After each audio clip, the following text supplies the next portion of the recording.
As far as the band behind the production and the plays and so forth. It's kind of like by the time my expenses took a hold as far as outside production, because now I have to have them undercover and I have to that sort of thing. And then here in Tampa, I don't know if you guys experience it in Charlotte, but depending on we quote unquote we're still on a 10 p.m. shutdown. So depending on what time the audience get out, I'm looking at an hourly fine to get them out of the theater. If you look at a 7 and a 9 o'clock show, I'm not making anything once I get hit with 2 or 3 fines. That particular that week. I get it. Awesome suggestion. I just don't have to extra to kind of go out there and gamble on the rain, because the Tampa market we do rain a lot. I hear you. So, Charles, what we was talking about before you joined, because I know you have like tons of, we were doing the, kind of sharing our self-employment ventures, our professional, our career side. You missed all the good conversation, Charles. Seems that way. That's the stuff I like. How everybody doing? Why everybody looking so somber? Do anybody smile anymore because we have to wear masks? Like people don't smile no more? You know what I mean? Like, are y'all winding down are y'all winding down from the day? We've been here since 7 o'clock. Wow. Okay. So I'm gonna drop a grenade in the room right quick. I just want y'all opinion, okay? It was a situation that happened. All right. So check this out. So a friend of mine, well, let's not call him a friend of mine for the purposes of this discussion. They will remain anonymous. So they had we both have a mutual friend. They were friends at first. They decided to try being more than friends, right? So in the process of that, we also wind up going on a trip after this. After they became friends, they went out for her birthday and they wind up having relations, grown people stuff. And so she contracted herpes from this gentleman. Now, this is the problem. This is the kicker. Wait, this is the kicker. It gets better, don't it? You can't even laugh yet. So, not she. We'll wrap up this call at 11. Wait. Charles had brought herpes into the conversation. Wait, hold up. So she decides to blast him on Facebook to tell everybody that he gave her herpes. What the hell? So we go on the trip to the mountains, right? And so I'm like, I'm telling my homeboy, I'm like, listen, y'all got to understand. Y'all gonna have to keep them apart. Y'all can't have nobody talking about this because this could ruin the whole trip. So I'm talking to people, right? The girl are going in on her and the dudes are going in on him. And so I was like, but why would she do that to herself though? I felt like she sabotaged herself. You say what? I got a question, Charles. Sure. Hey, I'm here for it. I'm wide awake. I don't know what y'all are. How does she know he gave her herpes when herpes could sit dormant on somebody for years before it actually surfaces? Now, that's a fair question. She doesn't know. What she did was she acted upon what she thought she knew, and she proceeded accordingly to blast him on Facebook. How she proved he did or didn't is not to me as important as her decide to sabotage herself and him by putting their business on social media. That's what my point was. You know what I mean? Like that could have been a personal issue that they decided to solve within themselves, but she felt compelled to make it public. And I think that, to me, no disrespect to anybody that contracts herpes, I hope you get well. But that's not a selling point for me. If we finna try to have any kind of like engage in any kind of conversation or talk or anything, you're not doing yourself a favor by telling men that you have herpes. That's all I'm saying. Well, but are you doing yourself a favor by not telling them? No, I'm saying you don't have to put it on social media though. You don't have to put it on social media. That's all I'm saying. That's an own personal business. I think she reacted out of anger, but to Neil's point, because in my high school, I went to an all-girls high school since there's a lot of sex in it, a lot, to try to keep it all virgins. But with herpes, you can't. It can't stay dormant in your body, but a doctor can tell if you contracted it within a year. So it's possible that a doctor can tell if it's recent versus if it's something that's laid dormant in her body. So she might know if he's the only one that she slept with in a certain time period. She might actually know it's him. But she probably just reacted out of anger. People don't think through stuff. Well, I told her that. I did. Now, just to caveat to that is, which I didn't know, I actually learned it maybe a year ago, 2 years ago. My doctor actually told me that, because I have an awesome African doctor, she's like the best. But anyway, she said that African Americans, apparently 70% of us have some form of herpes. Because you keep in mind as well, herpes can be, herpes. Right. Simplex 1, that's herpes. The genital herpes, shingles is herpes. All of that is the same virus in your body. Right. So you know, and now I'm going to assume, Charles, that you're speaking genital herpes. Yes. And welcome to the call. Yes, that's correct.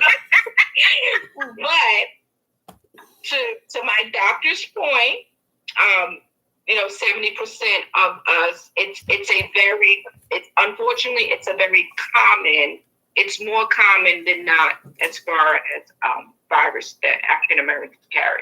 And that number that Lyrical gave us cumulative. So there's 3 simplexes, and all 3 in African Americans equal 70%. There's far less when you're talking about simplex 2, which is genital herpes. So it's easier to pinpoint, like, is it Tasha? Tasha said about it being in your blood, and when you have a baby, you're tested more than once. You're tested when they birth you, you're pregnant, and right before you deliver. They test you for that. Kill the baby, or something if you have like an outbreak while you're delivering. Right. Well, they test you prior to so that they can be prepared. They test you prior to so they can be prepared. And even if you have a cesarean, they also do tests for that. So there are times in your life you're going to get tests and you're going to know ahead of time. And like she said, it's easier to pinpoint that way. I probably wouldn't have reacted like that, but at the same time, things happen. You feel like a victim and you just want to let people know, whether it be for their own protection or just because you're angry.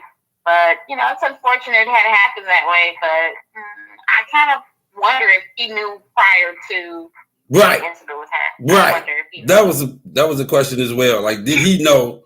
Was he averse to the fact that he may be transmitting and giving something to somebody else? Furthermore, for me bringing this up, this is the most I've ever learned about herpes in the history of my existence. So I appreciate, the knowledge, most definitely, Well, even herpes can be found genitally too. So like genital herpes can be found orally. So like the virus is not HSV 1 or 2, depending on the location. Depends on like trying to. I think they said that depends like how often it reoccurs. Depends on like which one it is. Yeah, and viral antibodies. Yeah. You can even put herpes on your eye, like if you have it, you something. Yeah, and your nose, anything mucous membrane, you can get it. Yeah. Mm-hmm. Wow. And to just actually Tasha's point, sir. If the doctor can only determine if you got it within a year's period, she could have contacted it from anybody within a year, which means the possibility exists that she might have given it to him. It does. It does. Well, that's why I asked. That's why I asked, does he have it? Because I honestly did not. To just Mel's point, I didn't find out, as far until I was in delivery with my daughter, and I saw the results that they had tested me for herpes, and I said, "What the hell is this?" Like, I was like, "Do y'all know something? I don't know what the fuck. What do y'all know?" No, they'll only tell you if it comes back positive. If it doesn't come back positive, they don't alarm you with it. But luckily, I had because I was considered high risk, so I had a soror that was I delivered in her she was the head nurse over labor and delivery. So she was obviously in constant communications, and she teased me and said, "Well, on a good note, Barry doesn't have herpes." I said, "What the fuck? What? Y'all tested me?" And she gave me that feedback that we test all mothers going into labor and delivery, and she also gave me the feedback that say if the woman does have herpes, they still allow the woman to do a vaginal birth as long as she doesn't have any visual outbreaks. But if she has outbreaks, they then go to a cesarean. It's I believe in education being the key, especially as far as having knowledge and so forth and so on. And I think herpes is something that it's unfortunate. It still it has a stigma for sure. Nobody wants it, but it's really not something that's gonna kill you. It's right. And that's what my doctor explained to me, that it's more common than not. That's what it is. It's not that serious outside of the social stigma of it. So I mean, I do believe enter knowingly, but it's not like. But it's frustrating. I tried to be open one time and date a guy with it, and I was just always on edge when it came to be intimate. It was just terrible. I just couldn't, because I was just in my mind thinking, I've been selected, I've made it this far with nothing, and I don't get anything from him, and we're not married, and there's just so many things that come to your mind. But at first, I was really trying to be open, it's probably not a big deal. You just have to be honest, because outbreaks mean that you can transmit it easier and blah, blah, blah. But I feel so bad for him. I apologized a lot because I was like, "Don't touch me." No. It was now, my doctor did inform me that it does. There's been studies, but she says there's been studies that shows that it is linked to infertility issues in females. That it can cause, depression. Yeah, because genital warts can also be internal. That's right. Trust me, I've studied everything. Genital warts can also be internal. That means on the inside of the shaft. It could be on your ovaries, your uterus. Yeah. HPV is part of that, but it could be pelvic inflammatory disease for women. It can. They also say there's some links between PCOS. And what was the other one? There's another one, but this is turning into a science class. I feel like I'm at a herpes symposium or something. Like I'm at a herpes symposium. I just feel like I need to have a suit and tone or something. Like somebody's supposed to be sipping on some coffee or something. Like, what are we doing? But the primary point that I wanted to focus on really was more so was, I think that social media plays too much of a part in people's relationship and in people's personal lives. That was my point. So I think your concern or what you wanted our feedback on was whether or not her bringing it to social media was appropriate. Well, and just social media and the impact that it has on relationships and dating and stuff in period, and people's willingness to want to place their personal business in the social stratosphere for people to judge and critique. You know what I mean? What is the necessity of that? What benefit does it do for you when they have no bearing on your existence that they know about you gave herpes to somebody or not? Well, I think that everybody, I mean, I'm not a big social media sharer of problems or stuff, but I share happy moments. Right. I don't share conflict. But I know people who it is cathartic for them is a release to vent to social media, out there into the world and just say it. And something about that, it's writing or anything else that people do. So I don't always judge it unless it's something to be deliberately like messy. And some people don't do it to be deliberately messy, like they do it for their own benefit, like their own, you know, like this is they want to say something, they do it. Some people do it to like torture and terrorize other people, which isn't cool. But I mean, at the end of the day, if he did give her herpes, to some extent, she has a right to react however the hell she wants to react. Whether it be telling social media, sabotaging herself, telling his family, writing letters and dropping it off at people's mailboxes, like he did the deed. He can't bitch and complain about how she deals. To be fair, she put a bag of shit on his doorstep. She'd be well within her rights. I'm just saying. I don't, Charles, let me, for clarifying, did he know he had it prior to giving it to him? Because I think that played a role. According to him, he said that he didn't know. He said he didn't know. He did. Has he confirmed at this point that he does have it? He has confirmed that he does have it. So here's the thing. So then they'll know who gave it to each other if they both get, checked and see who has it the most recent. Right. We'll probably confirm which one or to the other one. So let me ask you something, because Natasha, I'm a little naive about this, and I'm proud to be naive about it. Is the doctor able to narrow down when you actually got it to that small of a window of time? When I learned about it, I was told it was within like a year. Like I could tell if you've gotten it within the last 12 months, but beyond that, they couldn't pinpoint any other period. So like they could tell, I guess, I don't know if it's like, I don't know what they're looking for because I don't know that much beyond what I look at in books, but I don't know if it's like the infancy of the virus, maybe the size, maybe the spread, like something they could tell if it was contracted within 12 months. But once it passes that 12-month period, they have no earthly idea. It could be 20 years. It could have been 2 years. So, Charles, I'm assuming that A smashed within the last 12 months, and this all blew up within the last 12 months. Is that correct? This blew up within the last 3 weeks. All right. So the point that I'm trying to make here is she does not have enough information to know if he unless she has not been with anyone. He's the only man for over a year. Exactly. Unless she's the only man he slept with in the last year, she doesn't have enough information to confirm that he's the one she contracted it from. Right. And if she doesn't have that information, then she definitely jumped the gun by blasting him on Facebook. And she actually could open herself to some legal repercussions. So don't you think?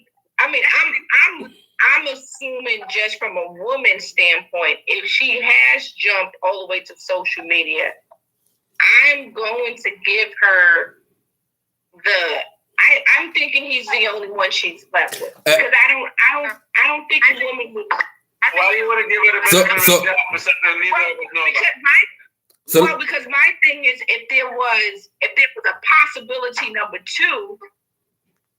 Why jump to social media? And let me provide some context. Some people just are reactional, just like that. I don't know about the time period. And I think she probably reacted logically when she first had an outbreak. So like, the first time she had symptoms is when she got checked.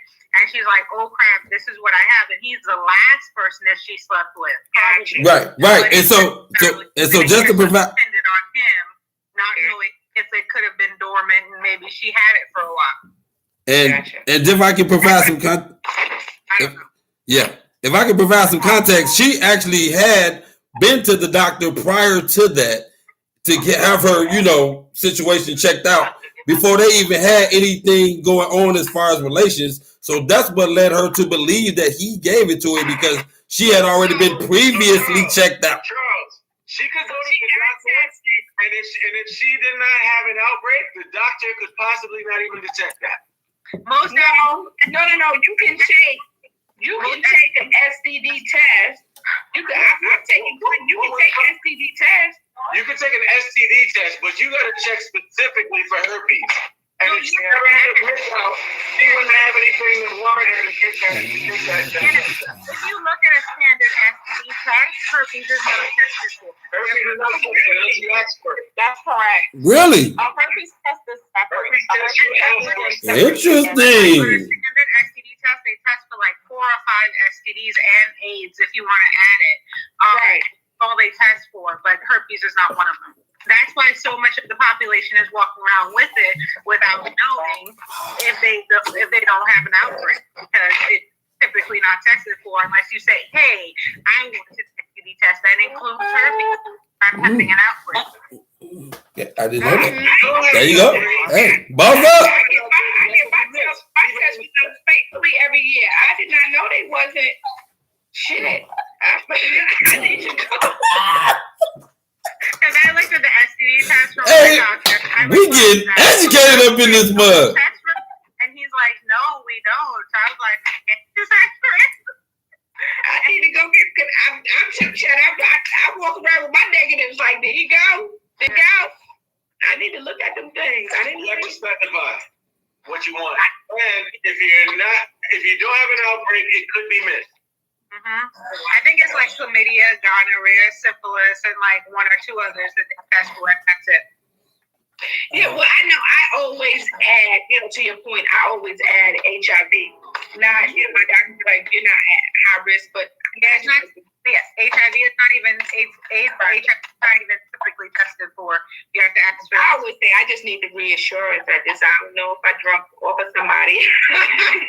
No, but like I said, my doctor did share with me that 70% of African Americans actually have some form of it, and to just no point, that's inclusive. But and I think I'm assuming to Charles, because you said or something. Charles said that she went and got her stuff checked out. It was clear.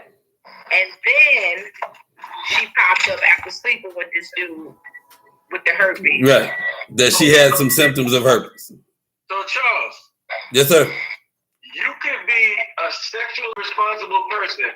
I don't know a single person who wears dental dams while doing oral. Right? So the moment you decide to do something outside of street Ruins sex it for with me. a condom, you're still wide open. Right? Right. If it don't show up, which it shows up less in women than it does in men, because it's harder to detect in women because their sexual organ is inside. She could have had this for a while and gave it to him. And she's a hothead. So that's why I'm telling you, she reacted almost 100% out of anger. We had a whole conversation when we was on the trip. I was like, like a side conversation. I was like, that ain't really, it don't really behoove you to, put your business in the stratosphere like that. Like, that's not beneficial to your. She believes she got it from him, though. Whether or not it's true, she definitely believes it. Because Right. she wouldn't put herself out Right. there like that if just to get him. Like she actually believes it. Yeah, she 100% believe it. The And thing is, I think, I'm not sure, but I think that also has like an incubation period. I think because he also has an incubation period where if she may have had it when she got tested before, I don't know if the test will show up positive if she was like recently infected at that point. Like I think I don't know how long it is, but I think that there's like a little incubation period where the test may not show up positive before you have an outbreak, like right when you're like recently infected. Somebody snore. If somebody snoring, it's probably dead. hey, is that like real snoring or like snoring to change the subject snoring? Yeah, that's hilarious. That's hilarious. Bravo. Bravo. And what's crazy is I can't even mute him, right? That is hilarious, yo. It does allow me to remove him. So I can remove him. I will take a room vote so that nobody come back and be like, is he sleep or because he just turned his camera off, so he gotta be coherent. Okay, I got predominantly room removal, so Yikes. You been voted off the island. That's messed up. We both He got voted off the island. Let's see if that stopped the snoring. That did stop the snoring. That's what happened. Yo, that's crazy. Hey, y'all removed the homie. I just needed the majority vote. I don't understand Charles. He was that poor baby. He just thought I had it in for him all night. So I just wanted to make sure that it was hilarious. This is just funny. That's funny. That's funny as hell. What was he? When Des I know he was taking shots. I knew everything changed. When Des had us all listening to him pee, I knew we was in trouble. That's funny So as I have hell. a question. So is it okay, put it like this. I use condoms no matter what. I was even in a relationship for 4 years, get ready to get married, all that other stuff.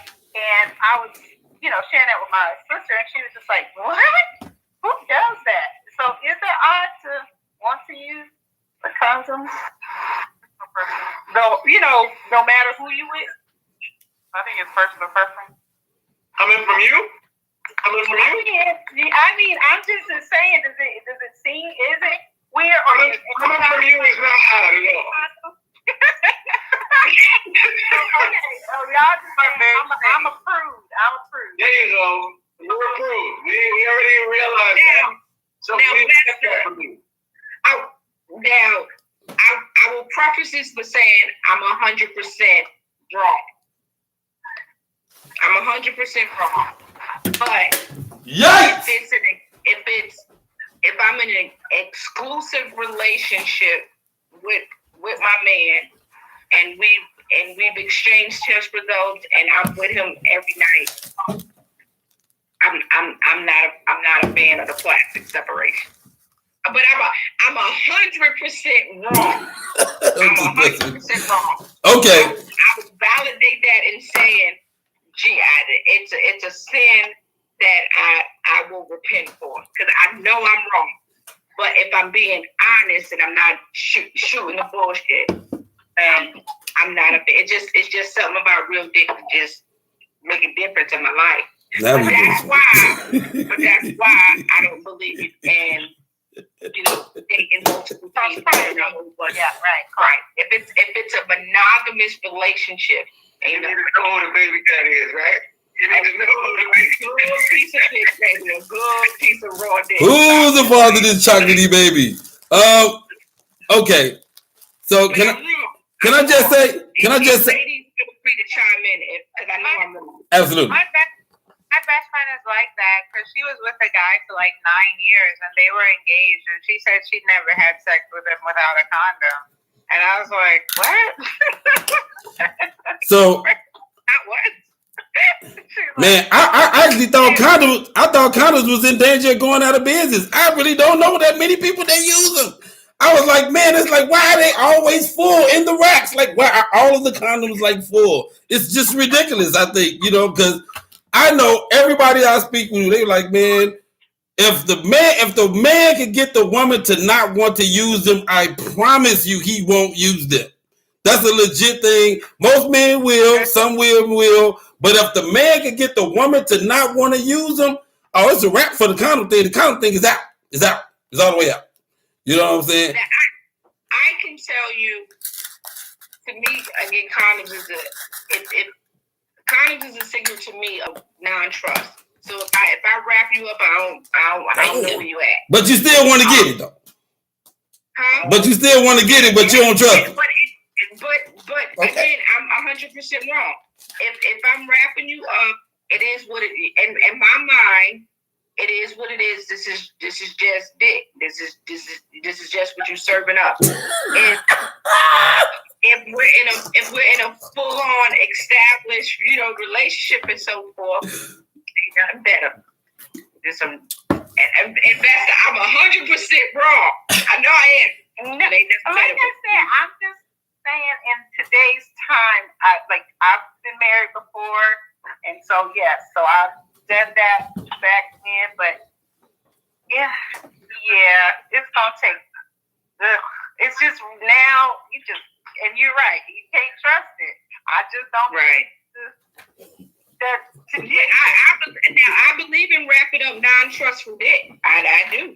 I mean, and I'm not saying. I'm just saying I've grown trusting after 30. It was just kind of like, and it's not like I'm doing it. I was doing it a lot, but even with this person, it just became like, So was it consistent? Like, were you guys? I think it was more so contraceptive, more so because like I don't want to take the pill. I still get pregnant. That's like okay.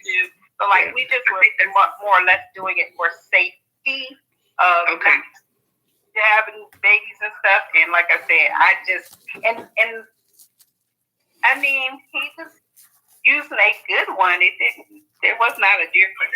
Courtney, I don't know, but like do you mind if I ask your age? I'm 45. Do you mind if I ask your age?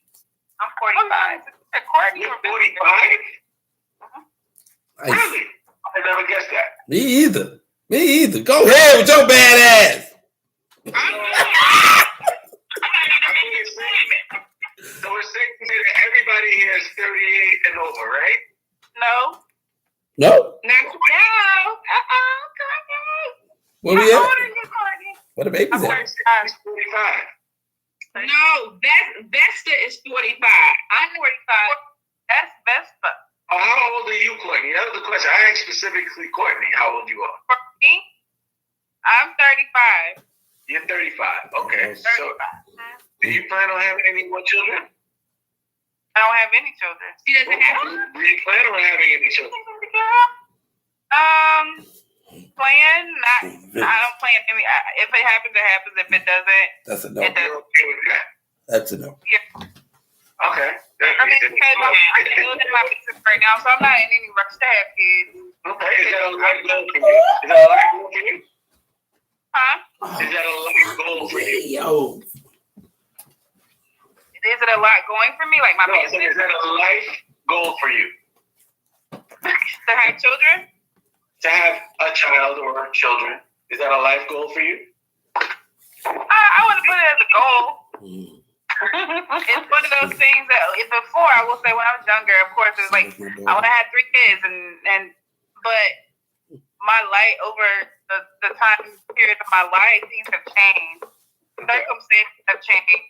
As I get older, I get more comfortable with where I am, and right now, my business is my baby. So that takes all of my focus for the most part. Like, I just can't. I know that right now, if I were to get pregnant today, I wouldn't be able to give my business 100%. And that's what I want. I want that to be sustainable for if I do have children, I have something to number one, pass down to them. And I have something to where I can kind of control my own revenue and how much I work. Okay. So I only asked you that question because you're the youngest person that's still on the platform from a female perspective. However, I say that to ask another question. And that question is, and I know you wanted to wrap this up because it's already after 11 o'clock, but considering how the conversation is flowing, I think it's a good question to ask. I got into a conversation with a female maybe about less than a week ago, and she was adamant that she doesn't want to have any more children, but she's also against the idea of tying her tubes. But she would want that a man do whatever he needs to do to ensure that he doesn't have any more children. And I found that to be a little bit selfish, considering that that's her desire. It's ridiculous. It's not necessarily the man that you meet's desire, right? I've had a man. I've kind of been in a situation before to where somebody who didn't want children.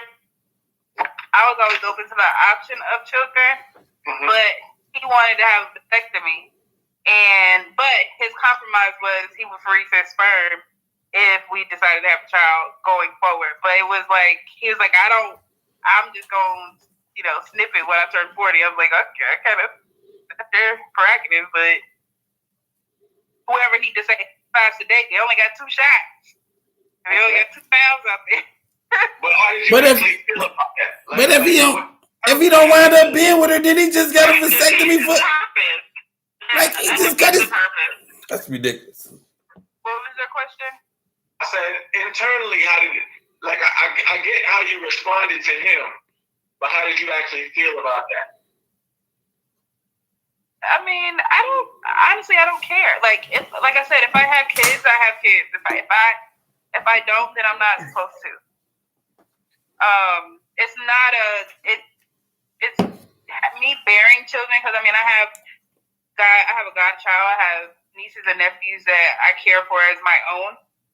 So me not bearing children, I don't think for me will make me feel like I have not lived or have not fulfilled my purpose.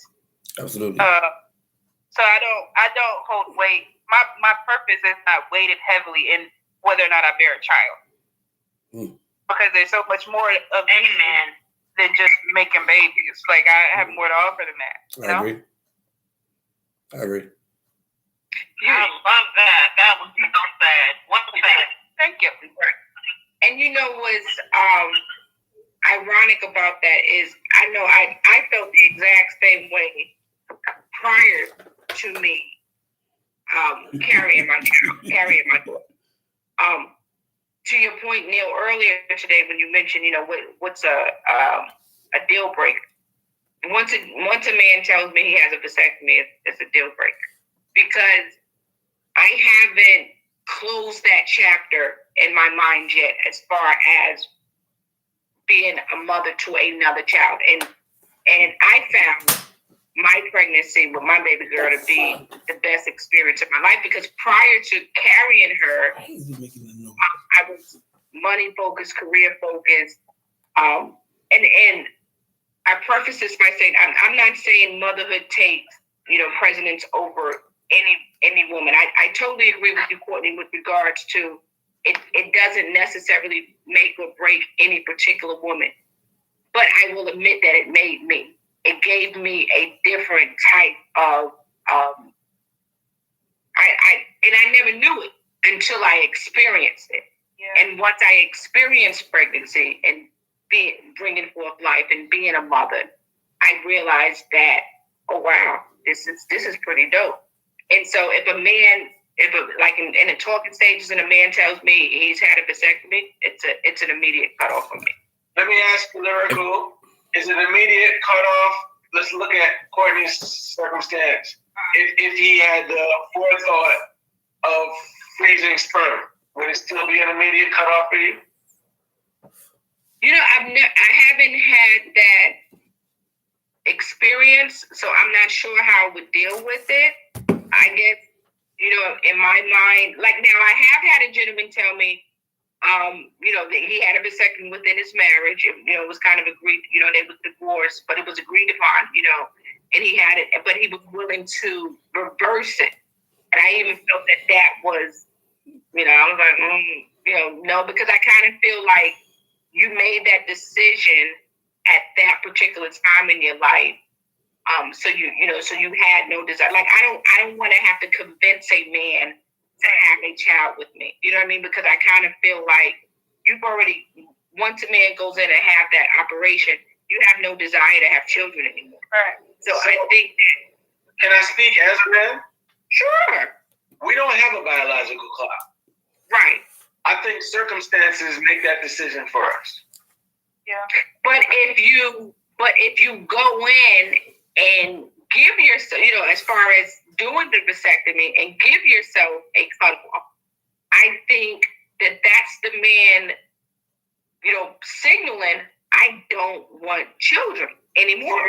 No. If I hit the lotto tomorrow and I know I have the resources to adequately provide for another child, I could change that decision. Interesting. Because I don't have a biological clock. I could be 70. As long as I'm still putting out good sperm, somebody can get pregnant.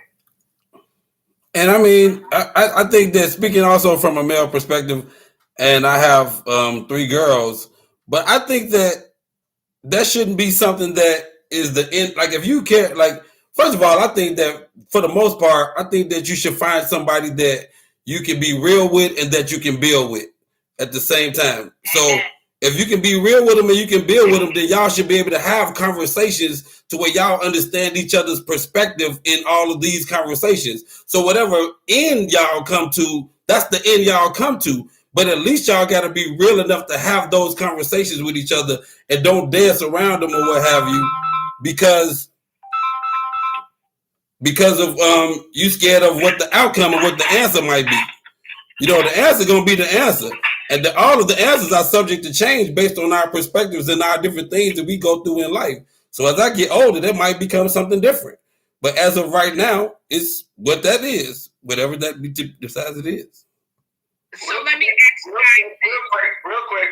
Any calls after 11:30 is booty calls.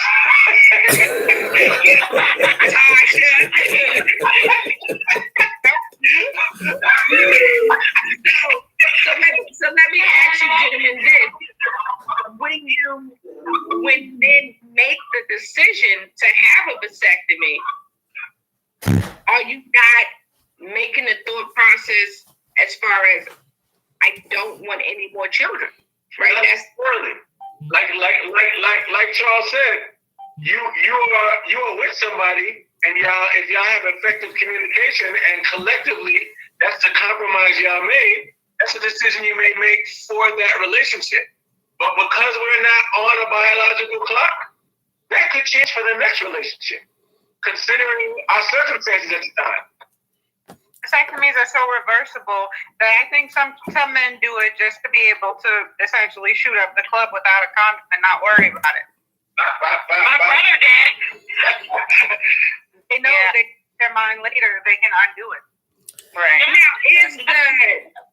we can do in vitro and stuff, so why not have a real conversation about options first, Lyrical, instead of just, I cut you. Because I know you say, you're compartmentalized and you're talk to a lot of stuff. Like, would there be an option? Because I know a lot of women will be choice moms, but if this man says, well, let's do this in a way that I can be, you can still do this, whether we adopt, whether we do in vitro, whatever we do, sperm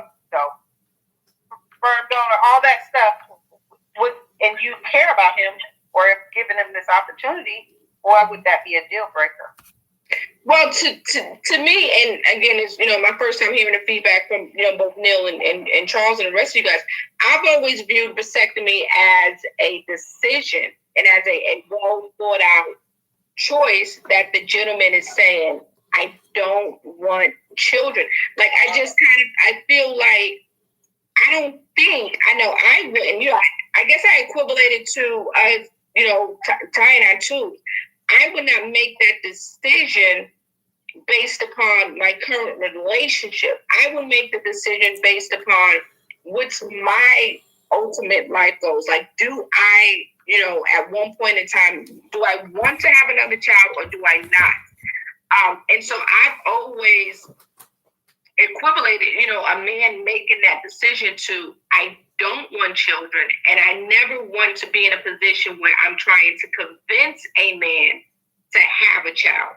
I want that to come about in a relationship with a child, where a man still wants a child.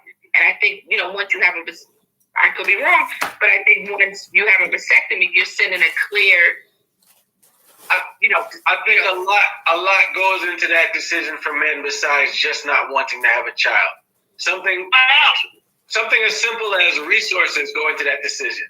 So, Lyrical, if my ex, I live in Charlotte. If my ex live in Charlotte, but she's a transplant, and between the two of us, we don't have no resources that can keep the child for a weekend while we go in adults. That can influence that decision, right? But then I meet you. You're making a decision to do a vasectomy versus like protection or IUDs or. Yeah, because we might both be reckless. We we might both run into a couple of incidents where we can't keep doing this. Like, there's so many different scenarios that could affect that decision. But then I can meet you, and you born and raised in Charlotte, and your parents love kids, and your grandparents are still alive, and they love kids, and we get to be parents and still be a couple. That could all change the discussion that Charles is talking about. Can all affect how we approach that decision. You know what I'm saying? Yeah, the situation that I was in, he basically didn't want to have any more kids because he was tired of paying so much child support. So I think at this point, between kids, he was paying like $10,000 a month child support or something like that. And I was, but what if you're white? What if like you get married? You're white. And he was just like, well, that's like, well, you know, I've always considered that. But he was like, I personally want to get a vasectomy for my own selfish reasons, but I would freeze my sperm if my wife wanted to attempt to have a baby with me naturally. Well, not, you know, it's with his sperm, basically. So, interesting. So we say all of this to say that you got something on your mind. there's no one line of thinking.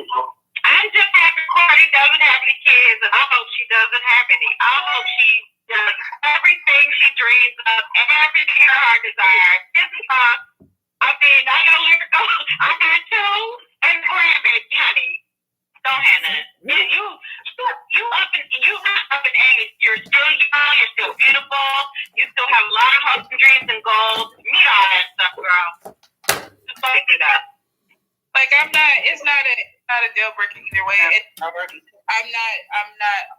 don't allow pressure me and go, oh, we ain't having a baby. Yeah. When I have a baby, I have a baby. Like yeah. And I think that's good to be like that. Like just so some people focus on it. And then to what Neil said about men not having a biological clock, I was engaged. The second guy I was engaged to, he was pressuring me to have a baby. He felt like he needed to have this baby. He was buying baby clothes and toys and shoes, and I was like, I ain't having no baby. I had to get birth control because he was trying to help me as soon as he got it, and I'm just like, well, I tell you, I'm not having no baby. I'm not having no baby. So I think for some men, I think they have they try to use babies and relationships and things like that. I shouldn't say men, I should say people, to fill gaps in boys and start over. And like, it can be a mess. You know, I got lucky with my two. I got two boys, 25 and 14, and I have a 2-year-old granddaughter. So I got lucky. I'm very fortunate, you know, with the partners, the fathers. But if I had it to do all over again, I would have definitely waited. I would have definitely pursued more dreams. I would have definitely shifted my focus from relationship or mom to somewhere else. That's a mess. So I got a baby. I'm sorry. I got a baby question for Natasha. okay. Congratulations! I see you just had it. You reached the terrible twos with your baby yesterday, right? Is that correct? Yeah. Good luck. Do you find it challenging to date men when you have a young child that you know? Let me sit up for this question. Hey, that's funny. That's funny as hell. So,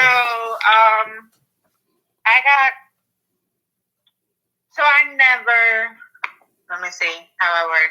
I never really had the maternal desire to have kids.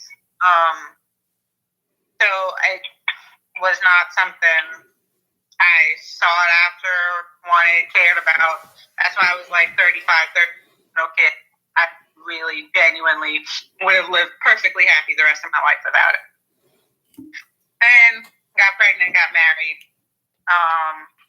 got divorced almost immediately after. I met my ex-husband, got pregnant, got married within the span of like 8 months. And then we got divorced within like a few months after. So with that being said, I've been the last year and a half, 2 years, however long, almost that I've been single, because I think we got separated worse. It was like 2 or 3 months old. So it's been an adjustment of just figuring out how to manage like life, not even just dating, but how to manage life with a whole other human that I'm now like entirely wholly responsible for. And my priority hasn't been dating yet. Like I'm now starting to open my mind up to that, but it hasn't really been cultivating or pursuing real dating because I wanted to make sure I was happy and healthy and in a good place first. Because even though my marriage was brief, it ended in like an awful way. Like it ended with like violence, alcoholism, like it was just a whole lot of stuff to process after still going through postpartum and all that stuff. So I needed a while to make sure I was good. And I've been trying to use the last 2 years navigating my life, navigating how to co-parent with her father and how to like make sure I set up like a healthy co-parenting model for her long term. So I don't know how it is dating because I haven't really done it. So, have you seen anyone about your violence and your alcoholism? No, I'm just playing. I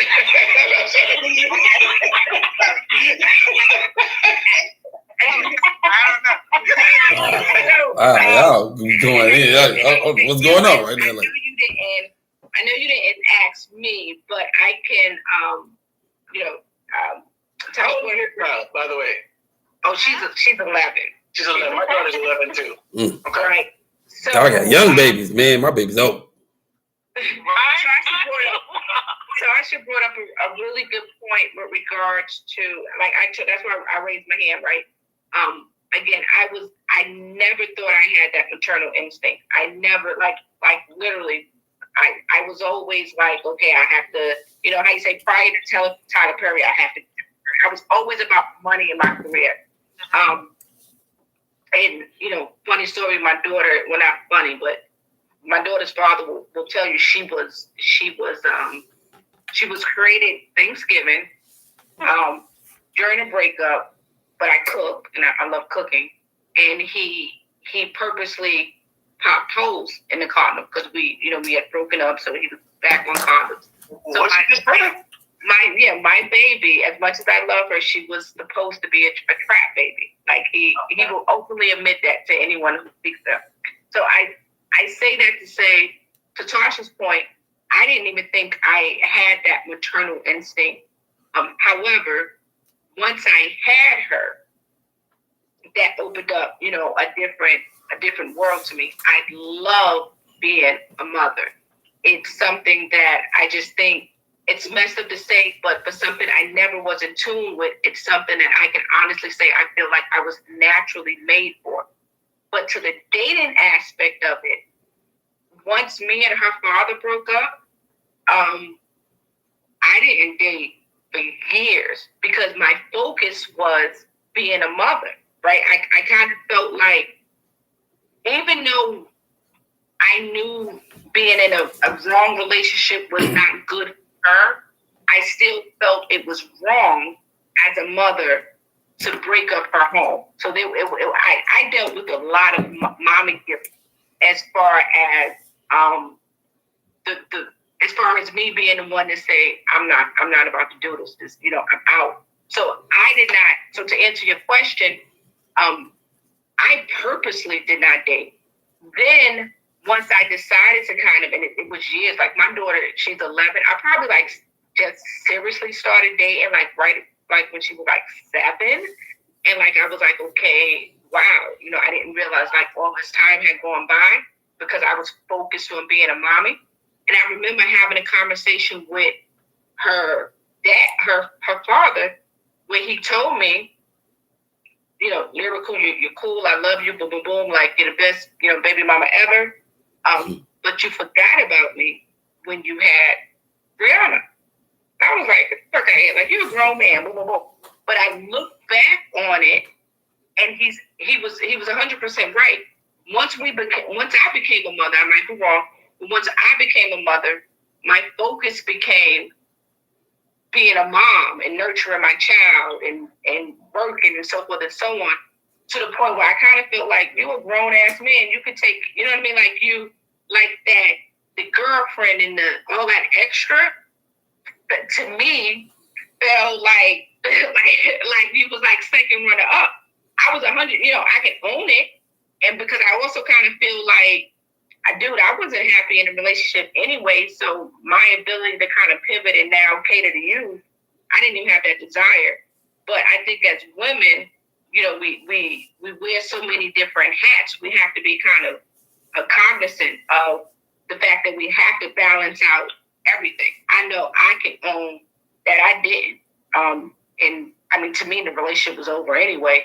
But I honestly can say, like, in going back out to dating, I had to like train my mind to be like, okay, I have to sort of prioritize a personal life, like, because I've been a mom for so long, and dating is not easy to me as a single mother, because I fit it in, but I literally schedule it, and then it becomes, if I don't see daddy potential in that dude, like, it's like, why am I wasting my time? Like, this is not going to go anywhere. But I also don't introduce dudes to my daughter. So it's kind of like, okay, which way is it? Do I play, do I kind of play daddy role? No, because I'm protective of my daughter. But if I don't see daddy in you, I gotta get in. Bye. Okay. If I may, just for 1 second. Number one, two things can be true. Two things can be true. Remember that, because you can be a mom and focus on being a human being that desires companionship at the same time. It's not like we don't know how to walk and chew bubblegum at the same time. And it's not like we are not smart enough and independent enough to be able to focus on multiple things. At your job, you do different tasks at different times with efficiency because you know how to do different things. So why not in your life can you not do multiple things at one time? Why does one thing require so much focus that other things, like if you decide to neglect your husband because you become a mom, that means that, like, why could the companionship not? Oh, go ahead, you get on in there. Okay, so respectfully, you may not exactly understand our perspective. So unfortunately, the reality is that when two people have a baby, maybe not 90, but a vast majority of the time, the primary caregiver responsibility falls on the woman. So a man can easily do two things at once because y'all are generally the primary caregiver. So you have more free time. But for us, we have to think of every little thing that you guys don't even consider. Like when my baby was a newborn, if I had to go pee, I had to make sure somebody was there to cover me and watch the baby so I could go pee. Like, I couldn't even get up and go to the bathroom without, like, thinking, is somebody going to be able to watch her for 5 minutes? It's going to take me to go do that. Guys don't have to do that. When I was, married, my husband would get up, go to the bathroom, go do this, go do that, because it doesn't even cross his mind because I was always there. So that's something that it's different. It's slightly different perspective. And yes, we can do two things at once, but it's a learning process. It's not something that's automatic, because when that baby comes home and can't even hold its neck up, like, we realize that this human life is fragile. Yeah. And as the primary person, we will put everything on hold, including ourselves, our own health, our own well-being, including our husbands, our families, other older kids potentially. We put everything on hold to make sure we don't kill and snuff out that human life, because they depend on us for everything. So it's a learning process. And, I think that a lot of men have to be a little bit more patient and also a little bit more present because, you know, sometimes men are easy to like want to go back to work and do all this and do all of this, and that's fine. And, you know, I understand and respect that, but a woman doesn't always have the support she needs in parenting to be able to multitask at a quicker level. Absolutely. Amen. Neil down there about to jump out. Go ahead. I'll retort, but I'll let the gentleman respond. Go ahead. You go ahead. Let me just chime this in, and then Neil gonna close it out. You forget, Charles, and I'm not taking nothing away from the fact that y'all spit it out, but we've carried that life in us for 9.5 months. No. And so to deliver that child, that's like, I know me, I went through what they called it. I wasn't ectopic. I was something like post, like after I had it, not postpartum, but it was like literally like my blood pressure hit low after delivery. It's a different type of experience once we spit that child out, into which like a true lioness, animalistic type of just instinct pops up in us. As far as now, to your point, I'm not saying the ability to balance both worlds isn't fair. What I'm simply saying is, you know, to Tasha's point, be patient with us. Because I'll be honest with you, Absolutely. Yeah, I missed the mark. But you know, I mean, hell, we didn't work out anyway. So if I look at it, I invested in the right person. My child is here with me. My ex is. That's fair. Neil, I hate to tell you guys this, but I have all my kids are grown. 30, 29, 26, 27, 25, and 26. And I was, all those ages, and I have 3 grandbabies. I will tell you right now, ladies, as just a cautionary tale, just understanding that I would have prioritized myself just a little bit more now that I am, you know, going through empty nest. You know, they're doing them. Yeah, they're raised. Nobody's on crack. Nobody in jail. All this stuff. And now I'm sitting here wishing I would have dated and prioritized and maybe let people watch them here and there, because now they don't need the smothering or the mothering. They're literally doing them, and I'm trying to figure out a way to continue to, you know, a life that I would have probably been able to transition into a little smoother had I not made them the only priority. So I get what you all are saying as mothers of children 11 and younger, but being mindful that you're going to regret some of that because you could have carved out some time for a personal life and so on and so forth. To be fair, ladies, that was my only point. To be honest with you, that was my point. Neil has had his hand up the whole time. Yes, go ahead. Not investor got her dissertation in before I got to speak. I'm going to speak to Vesta first. Vesta, you've lived way too careful of her life. I need you to take the condom off one time, all right? Just make me happy. Do it one time. See how it feels. It's like you can get pregnant. Damn, that's bossed up. What is happening right there? What's a little herpes? Get a little herpes. What's a little herpes? It ain't gonna kill you.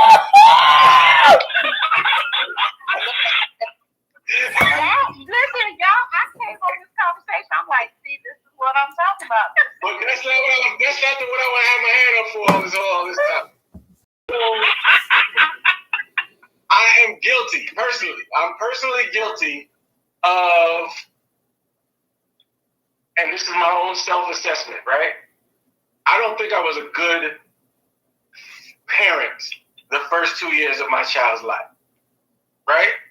There's a connection that women make to that child, as you said, 9 months before it's even born, that allow you to hold that child to a certain place that we don't even realize until that child is spit out. And then we're like, because we are hunter-gatherer, provider, our mind automatically defaults as shit, I got a whole other mouth to feed. Right. So that whole emotional, physical, protective connection, we interpret that a whole different way, right? I need to bring more bread into the house, which could keep me away from the house longer. So in my experience, from my own and from other people close to me, the most trying period in a relationship is from pregnancy till the child is about 2 years old. Wow. If you make it through that, you probably will make it. Most people don't make it through that. Damn sure did. My child's 2-year birthday, I kind of knew we wasn't gonna make it. I was happy to make it that far. But I say all that to say that men are from Mars, women are from Venus. We got to understand that we are groomed for particular roles, and when things get tough for us, we look for support that the other person is not always built to provide. They're built to provide assistance in a whole different way than you might like to see assistance. And we just need to get over that hump. When we don't make it over that hump, then we gotta navigate being single for the rest of our life. Single and co-parents, and hopefully good ones for the rest of our life. Hopefully great And I ones. think a lot of people don't ask for the help that they need. So, like, you know, I think a lot might be different if, one, we were all sort of self-aware enough to know what help we needed, and two, communicative enough to ask for it. Because a lot of us don't even know what we need. So we sure as hell can't ask. And even if we know, we're too afraid or don't know how to articulate it for our spouses. Because I think most spouses, unless you're in a terrible relationship from the beginning, most spouses, if they know specifically what you need, most spouses will be willing to step up to some extent to try to provide it for you. If they have like concrete, I need you to do this, I need you to be here, or to do this, or to do this. I think most, you know, husbands, this is talking mostly from husbands to like wives to husbands, that most husbands would do that for their wives, especially right after giving birth, if she was able to articulate it. But it's tough because like we're on an emotional roller coaster, because like once we pop that baby out, our emotions go crazy. Like I went through a couple of months of postpartum also, because like your emotions just go haywire with the hormones. Yeah. And you don't even know like which side is up at that point. Like you don't know what's real. You're like sad, depressed, potentially crying all the time for no reason. Yeah. You have no idea why. Like you can't articulate anything about what you need. You just know that you feel miserable. Correct. And crying baby, and God forbid your baby has any problems. So I think we just can't articulate what we need. So keep in mind in all of that, although a lot of this is after the fact, right? Mm-hmm. You're dealing with somebody who's clueless, who you just said it, you spend 90% of the time with the baby. So we're pretty much clueless. When my daughter was 3.5 months old, I told her mom, take a break with the girls and go to what's that thing they have in Louisiana and in New Orleans? Essence Festival? Mardi Gras? Essence Festival?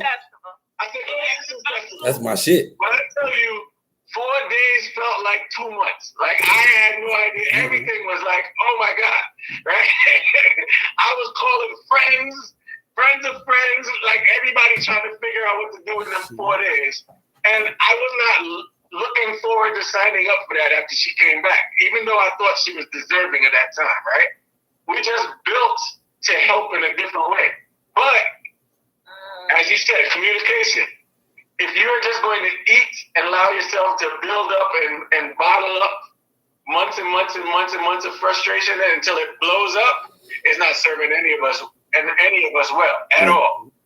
But see, like to your point, Neil, I was like, I could not have gone away for 4 days. I literally went into like lioness protect cub. Like, I mean, you have this sense of I'm going to fail. Like, you know, I used to, you know, like, is she supposed to be sleeping this way? Is she, you know, again, because I was older, you know, once I had her, so like in my mind, I just felt like it's messed up to say, but I was like, am I gonna break her? You know, am I gonna get something wrong? You know, as a mom, you're constantly like, did I do that right? Did I, you know, and I think with me, what kind of ticked me off was the laxy kind of nature of her dad. Like her dad was like, if we break her, break her. And I'm like, what the fuck you mean we break her? We just, you know, like men don't kind of have that same, like I had a huge amount of, I don't know whether it's nerves or just anxiety, like, yo, I have to get everything right. And he was like, yo, like literally, like you're too much of a perfectionist. And it could have been, but my thing was, I can't get this motherhood thing wrong. You know what I mean? It's kind of like, this is our only shot as moms. Like, we have to get it right. So I think like our desire to make sure that everything is in place for our kids, you know, to your point, you know, maybe you guys are just thinking provide, but like we're thinking of everything. We're thinking of like their emotional health, their psychological health, like obviously their physical health. We're thinking of everything. So, you know, how you say, he said, oh, you know, go take a vacation for 4 days. There's no way I could not, you know, in my mind, I'm thinking something will go wrong with my baby in 4 days. Like 4 days, that's a long time. 4 days, you know, and so this young guy wouldn't leave her for like 4 hours. Right. But I had to go back to work after maternity leave. Oh God, I cried like literally that whole day. So I want y'all to listen to yourselves, right? You place that level of responsibility on yourselves, and simultaneously you held the men accountable for not stepping up. Absolutely. When you were so consumed with this responsibility that you wouldn't even allow somebody else to take it on. Right? Can I just say something real quick? First of all, parenting period is an imperfect science. Like nobody has the monopoly on what's right or wrong about it or good or bad about it. What you do for your child may be different than what she do for her child and how she do it. So, you know, don't let perfect be the enemy of the good. You know what I'm saying? Just because it's not perfect don't mean that it can't be great. Like it. I'm sorry? In my circumstance, my ex was an alcoholic too. So okay, right. I didn't trust him alone with her at all. Yeah, so that's extenuating circumstances that I can't actually comment on or understand.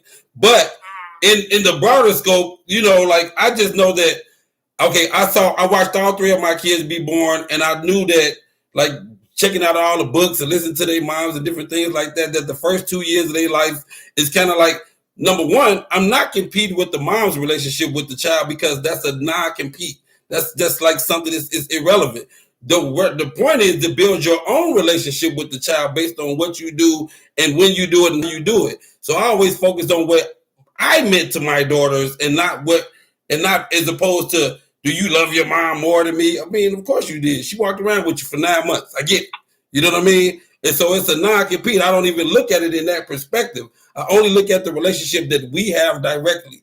And now the youngest one is 17 now. And, you know, they call me and talk to me about things that they probably won't say to their moms. Just for that very reason, because that's our thing. They know, you know what I'm saying? I'm a very free-spirited, free-minded individual. I want you to have experiences in life and learn how to shape yourself into being a wonderful person and a woman. So in that regard, I don't think that people should be trying to grade their parenting or make sure that their parenting is the most perfect thing or not perfect thing, but you doing what's best for your baby at that particular time, the way you see fit at that time. The first time you might not get it right. First time you don't know what the hell going on. But the second time you done had a little experience now, so the second one might be a little different. So it's just so like, let me ask you this. Think back to your first one. Do you think you graded yourself there? I'm sorry? Think back to your first child. Do you think you graded yourself there? Hell no, I didn't know what the hell I was doing. I was 19 years old. I was like, for real. I didn't have no idea what was going on. No clue.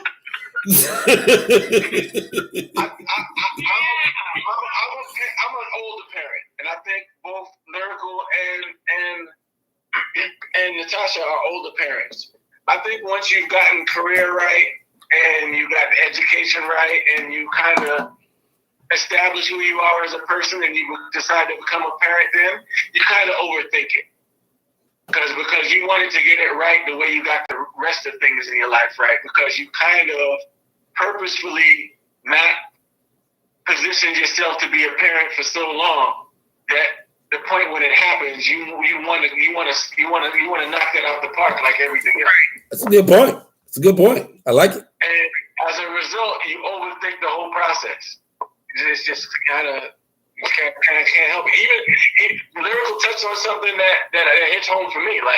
Like I waited so long to be a parent because I wanted my child to be born in the most ideal condition possible. The fact that I'm co-parenting now from two different houses, in my mind, is already a failure. Absolutely. Yeah. Right. But why is it a failure? Like what did you fail at though? Because I was careful to try to create the most ideal situation for my child as possible. Which is what? Which is my child being raised in a loving, complete home, one home. Right. But does it make it any less ideal that that's not going to be the case now? Can we not make this the best? It's ideal, but it doesn't mean that it's going to impact her from being a great citizen when she grows up. But the experiences in her life and the things that y'all teach her and don't teach her is going to impact her citizenship and what she decides to be great in life, because she has. I know the experiences shape your beliefs and your beliefs shape your behavior. So if you go out and experience things, then those things shape the way that you believe, and when you believe something, that controls how you react and that controls your behavior. So what you're teaching her is going to shape how she becomes. Now that she's 11, I 100% agree with you. When she was 2, you couldn't get me to believe that. Right. I understand. You have some older babies, so you don't understand. But I'm telling you, when you first push that baby out, their world is supposed to be perfect. Outside of anything you've gone through, there, like literally, I went through that, a time in which I'm just like, literally, your world will be perfect, and I will get this right, and we will balance this out. Right, Lyrical, you have a girl. I have a baby girl, right? And you have a girl too? Yeah, I have a girl. Oh, okay. So I didn't have girls, but I had boys, and I was just like, I don't know. Maybe it was for me because I was also younger. I too was 19, and it was just about scratching and surviving for a little bit. You know what I mean? So I didn't have the luxury of staying home a long time.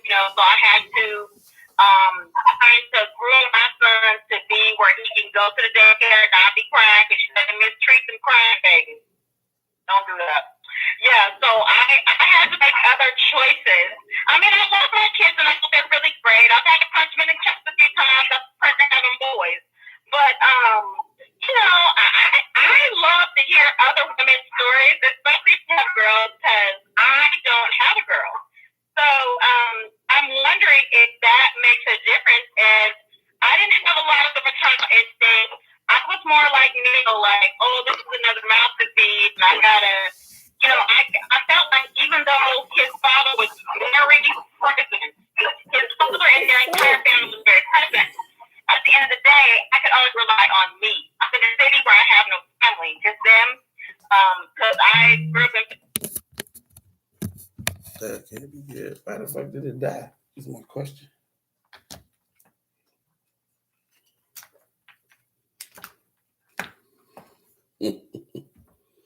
Wow. These women, yo. This would have been like, so I don't understand what's going on right now. So my phone was not charging or not charging properly, or what does that look like?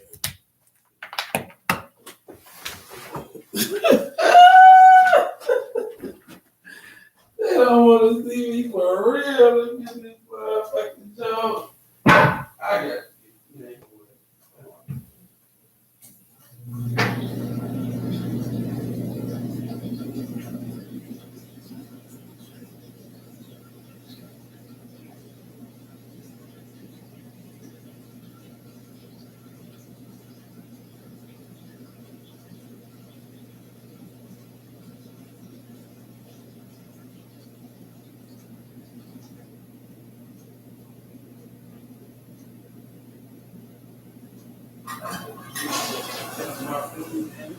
Oh, the fuck, man.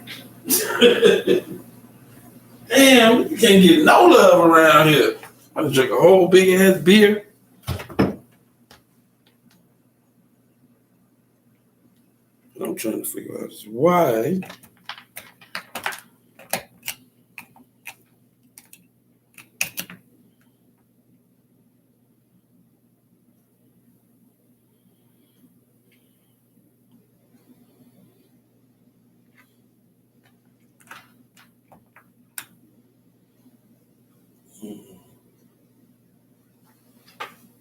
It's craziness, man, on the world.